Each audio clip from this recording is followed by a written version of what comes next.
یاد رکھنا امت کو پوری کو ایک طاقتور آواز بننا پڑے گا. ہمیں تھوڑا تھوڑا اوپر اٹھ کے سوچنا پڑے گا.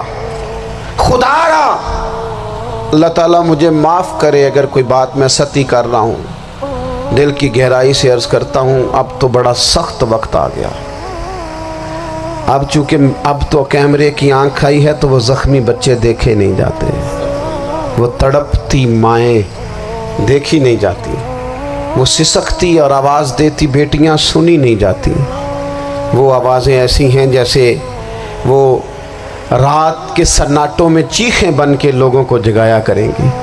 خدا را کچھ جرم ایسے ہوتے ہیں جن کی سزائیں بڑی سخت ہوتی ہیں, جن کی معافی بڑی مشکل سے ہوتی ہے. اپنے اندر جذبہ ایمانی پیدا کریں. اور میرے دوستو بستر پر بھی تو لوگ ماری جایا کرتے ہیں نا. اپنی زندگی رسول اللہ صلی اللہ علیہ وسلم کے دین کے نام کرو. جذبہ جہاد, شوق شہادت اور عشق رسول, یہ عناصر ہیں جو امت مسلمہ کو پیروں پر کھڑا کریں. 2 منٹ کے لیے سوچو, امت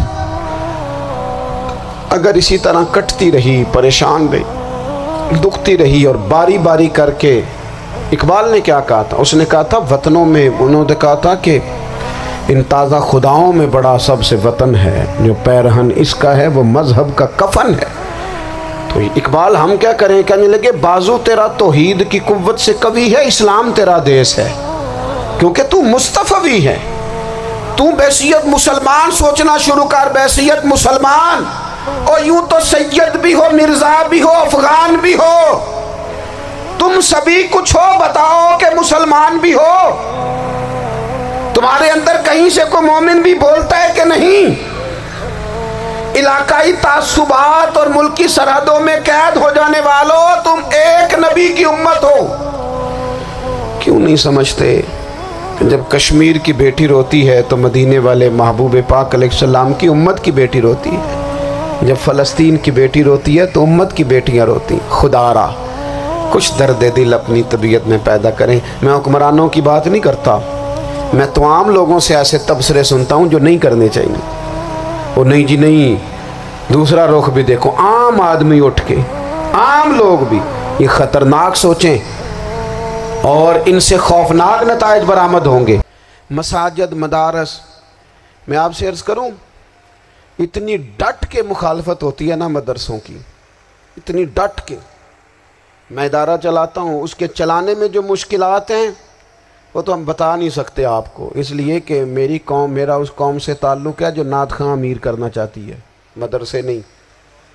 ہاں نقیب خطیب پیدا کرنا چاہتی ہے, شعر و شاعری کی زندگی کو پروان چڑھانا چاہتی ہے. فقط ہمارا ان لوگوں سے تعلق ہے جو لاکھوں کروڑوں روپیہ محافل پہ لگائیں گے, اور قاری صاحب بیچارے اگر مسجد کا کوئی ہونے والا کام کسی وقت بتا دیں گے تو وہ بڑی مشکل آ جائے گی ان کے لیے. یہ کیسے ہو سکتا ہے, آپ نے یہ ڈیوٹی بتا دی. مدارس اور جتنا اہم رول دین کو پھیلانے میں مدارس اسلامیہ کا ہے, اتنی زبردست. لوگوں کا خیال ہوتا ہے میری طرح کے لوگ شاید کام کرتے ہیں, ڈیوٹی کرتے ہیں. یہ 10-15 لوگ آپ کو نظر آتے ہیں جو آپ کو کہیں میڈیا پر یا ادھر ادھر ڈیوٹی کرتے, مخلص لوگ اپنی جگہ پہ, وہ بھی بڑا ہی کام کر رہے ہیں. جو میڈیا پہ آ کے بھی اخلاص سے اور درد دل سے کو دین کی, ان کی بھی کسی بات کی حوصلہ شکنی نہیں. لیکن ہزارہا اساتذہ جو مدارس میں بیٹھ کے پڑھاتے ہیں, جنہوں نے وہ سارے لوگ تیار, آپ سمجھ نہیں سکتے کتنا بڑا کام. حفظ کا استاد جو ہوتا ہے نا, اس کی ڈیوٹی 24 گھنٹے ہوتی ہے فجر سے پہلے, اور اس نے بچوں کو اٹھانا. تنخواہ تو ہم انہیں دینا نہیں نہ چاہتے جی, تنخواہ نہیں دے دی انہوں نے, ہمیں مولوی امیر نہ ہو جانا. مولوی نو تے سوٹ بھی 27ویں والی رات دے ہے تاکہ کدھر سوان کے عید والے دن پا نہ لوے, چونکہ 27ویں تو بعد تے درزی پھڑتا ہی کوئی نہیں. کیوں حضرت, ایسے ہی ہے نا, اس وقت تو نہیں نہ لیتا. تو ہم چاہتے ہیں مولوی ہماری مرضی کے ہماری طرح کا سوٹ نہ پہن لے. مدارس کی مضبوطی آپ یہ دیکھ لیں, یہ صلاح الدین ایوبی کا تعلق بھلا کس چیز سے تھا؟ غوث اعظم کے مدرسے سے. حضور غوث اعظم کے مریدوں کی جماعت اس کے ساتھ شامل تھی. کون لوگ تھے جنہوں نے مدارس سے فیض پایا؟ رازی اور غزالی, حضور غوث اعظم, خواجہ اجمیر، یہ سب لوگ مدارس کے لوگ ہیں۔ کمزوریاں ہیں، غلطیاں ہیں، بہت ساری چیزوں کی اصلاح کی ضرورت ہے، لیکن یہ دین کا بہت بڑا قلعہ ہوتا ہے مدرسہ، لیکن اس کی مخالفت کی جاتی ہے۔ مجھے بتائیے، اگر مدرسوں میں کمزوریاں ہیں تو کالجوں یونیورسٹیوں میں نہیں ہیں؟ ہم نے کبھی مخالفت کی ہے بند کر دو سارے؟ لیکن لوگوں کا جب خیال آتا ہے، جب ہمارے ایک سابقہ وزیر صاحب تھے، سر راہ کسی دعوت میں میری ان سے ملاقات ہو گئی تو انہوں نے کہا مدرسوں کا کردار کیا ہے آج کے ماحول میں؟ میں نے انہیں کہا کہ مختلف کورسز آپ کراتے ہیں نا، تو اس کے لیے پھر مختلف ویکینسیز ہوتی ہیں، جہاں بچوں کو مدرسے کا کورس کرایا جاتا ہے تو استاد بننا ہوتا ہے، اس نے خطیب بننا ہوتا ہے، مسجد کی ڈیوٹی کرنی ہوتی ہے۔ میں نے کہا آپ بالکل کوئی حکومت سرپرستی نہیں کرتی، لیکن اللہ کا فضل ہے، کبھی آپ نے کوئی مسجد سنی ہے جس میں جمعے والے دن مولوی نہ ملا ہو جمعہ پڑھانے کے لیے؟ کبھی آپ کو رمضان میں ایسی مسجد ملی ہے جس میں قرآن مجید سنانے کے لیے حافظ نہ ملا ہو؟ یہ ہو سکتا ہے کسی حافظ کو مسجد نہ ملے۔ تو مدارس کے ذمے جو کام تھا مدارس نے جم کے کیا ہے اور ڈٹ کے کیا اللہ کے فضل سے۔ اور مدارس کے لوگوں کو بھی کمزور نہیں پڑنا چاہیے، کبھی کسی وزیر مشیر مالدار کے روب میں نہیں آنا چاہیے، قطعاً نہیں۔ کیوں؟ کہ یہ وہ عظیم لوگ ہیں رسول اللہ صلی اللہ علیہ وسلم کے دین کے غلام، کہ ابھی ایک لفظ نہیں پڑھا ہوتا الف با تا سا، پہلے دن گھر سے نکلتے ہیں تو حضور فرماتے ہیں اللہ کے فرشتے ان کے پیروں کے نیچے پر بچھا بھی دیتے ہیں، پہلے دن اتنا بڑا اعزاز ملتا ہے۔ تو حضور کی محبت کا تقاضا ہے، دین کا کوئی کام کیا جائے۔ ایک خاتون مسجد نبوی شریف میں جھاڑو دیتی تھی، پر کوئی کام تو کرتی تھی نا۔ اور کس مسجد میں؟ جہاں 70,000 فرشتے صبح آتے ہیں 70 شام آتے ہیں، اس مسجد میں وہ خاتون جھاڑو دیتی تھی۔ بخاری ہے، جب ان کا انتقال ہو گیا صحابہ نے سوچا کہ حضور کو تکلیف ہوگی، بغیر بتائے جنازہ پڑھ دیا۔ حضور صبح تشریف لائے، تازی قبر دیکھی، اور محبوب وہ ہیں جو فرش پہ کھڑے ہو کے عرش کی خبریں دیتے ہیں۔ نبی پاک علیہ الصلوۃ والسلام نے فرمایا کہ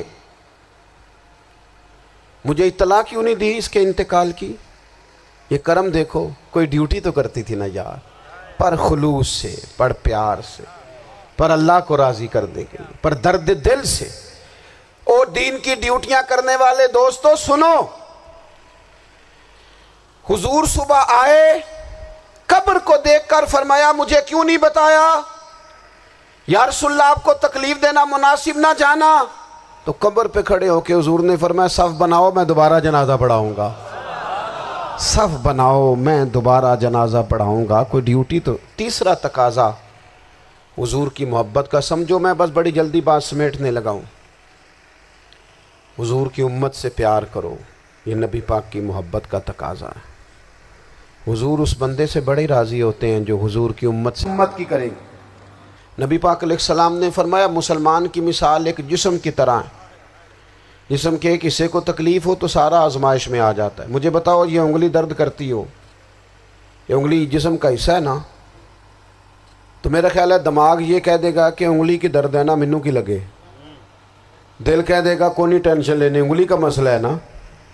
ایسا نہیں ہوتا، بلکہ جب انگلی میں درد ہوتی ہے تو دماغ منصوبہ بندی کرتا ہے کہ اس کا علاج کیسے ہو سکتا ہے، دل پریشان ہوتا ہے، پیر چل کے جاتے، ہاتھ وہ دوائی وصول کرتے، دانت اسے چبا کر، حلق اسے نگل کر، معدہ اسے ذخیرہ کر کے جسم میں پھیلاتا ہے، پھر جا کے انگلی شفا پذیر ہوتی ہے۔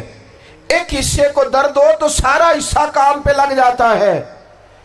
اسرائیل اگر تکلیف دے رہا ہے فلسطینیوں کو تو ہونا چاہیے تھا نا بعض مسلمان حکمرانوں کو نیند نہ آتی، وہ درد دل محسوس کرتے، ہونا چاہیے تھا نا کہ بعض لوگ یہاں ہم کیا کرتے ہیں بھلا بیٹھ کے، اب تو مجھے بعض چیزوں سے کوفت بھی ہونے لگا، ہم دیتے ہیں بیان مذمت، آپ کے بیان دینے سے کیا ہوگا؟